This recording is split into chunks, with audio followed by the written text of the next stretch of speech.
This is the Kentucky Pension System Debate by Blake Harris.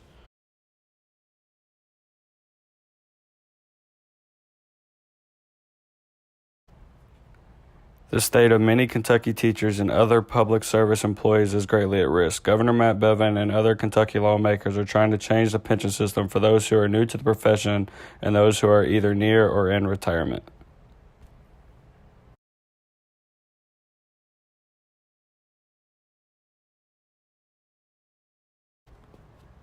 This has caused much controversy around the state. There's very little argument to the fact that the current pension system in Kentucky is considered the worst funded in the entire United States.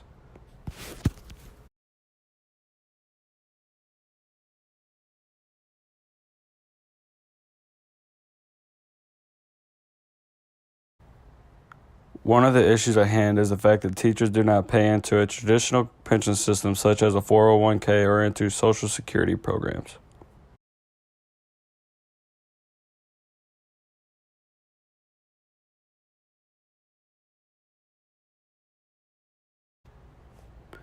The system is so far in debt that the attempt to uphold the promises made to teachers is causing teacher pay to be lower than it should be based on traditional pay increases and cost of living raises.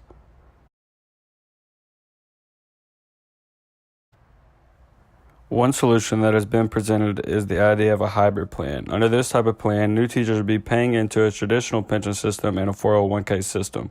Once a teacher retires under this plan, instead of receiving a set pension, the teacher will get back everything they have contributed plus an 85% return on all investments. The new hybrid plan seems positive for those who teach or work for 20 years, but for those who work past 20 years, the payout decreases.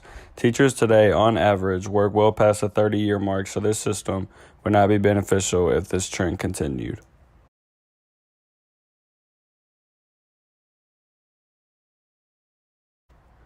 The argument that teachers have is how the debt was created in the first place. The idea that the pension system was borrowed against for years when the government needed money for other issues should not ride on the shoulders of those who have regularly paid in.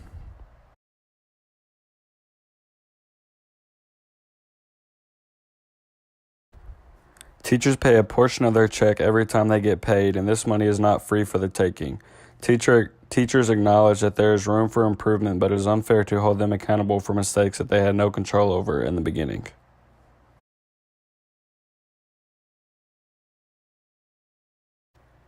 There has to be a fix to stop the current bleeding and begin to build up the means to pay the promises that have been made.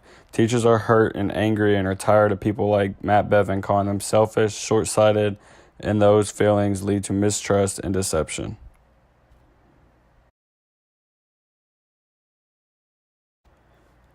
There are several things that impact the issue at the pension system in Kentucky. These include the vesting period teachers must work. Another issue is the break-even point for teachers. And the final issue is that was teased out during the research is that of affordability. In December of 2018, Governor Matt Bevin signed a bill into place that would force new teachers into a hybrid pension system. Shortly after signing this bill, a higher court struck it down, saying it was unconstitutional based on how it was passed. After this ruling, Bevin made it clear that this would not be the last time that you would see the bill.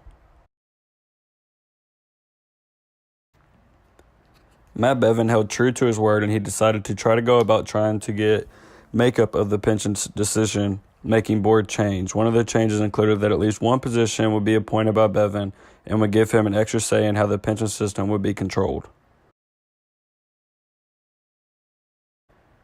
Regardless of how this pension or retirement system nightmare plays out, one fact remains. Kentucky is the home of the worst funded pension plan in the United States. We do not have to agree with Bevin and the other lawmakers that want to handle a situation like that, but the fact that there is not enough money to pay people is a fact.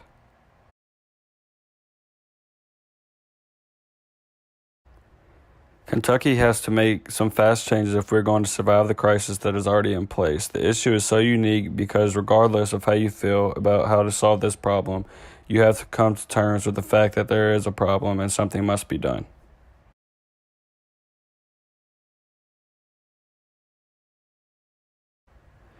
The educators see the pension issue as the government's responsibility because they made a contract and promised to support them in retirement and then proceeded to, quote unquote, borrow against the money to create this issue.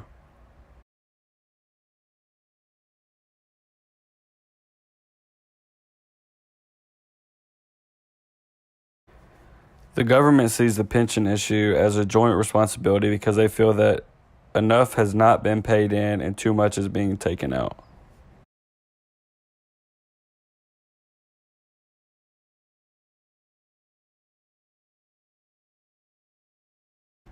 The hard part to realize is that both sides are partially correct. The educators have paid into a system like they were asked, now the promise is not being fulfilled.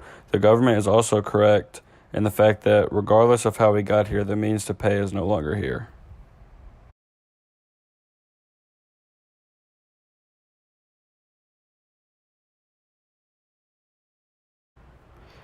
Through my paper, we have looked at different sides of the pension coin and we are still no clearer than what we started.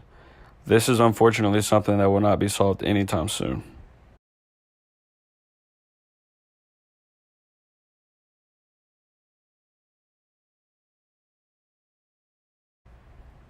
There is not a simple answer or a definite right answer. Educators are going to continue to retire, and the number of new teachers entering the education system will continue to diminish.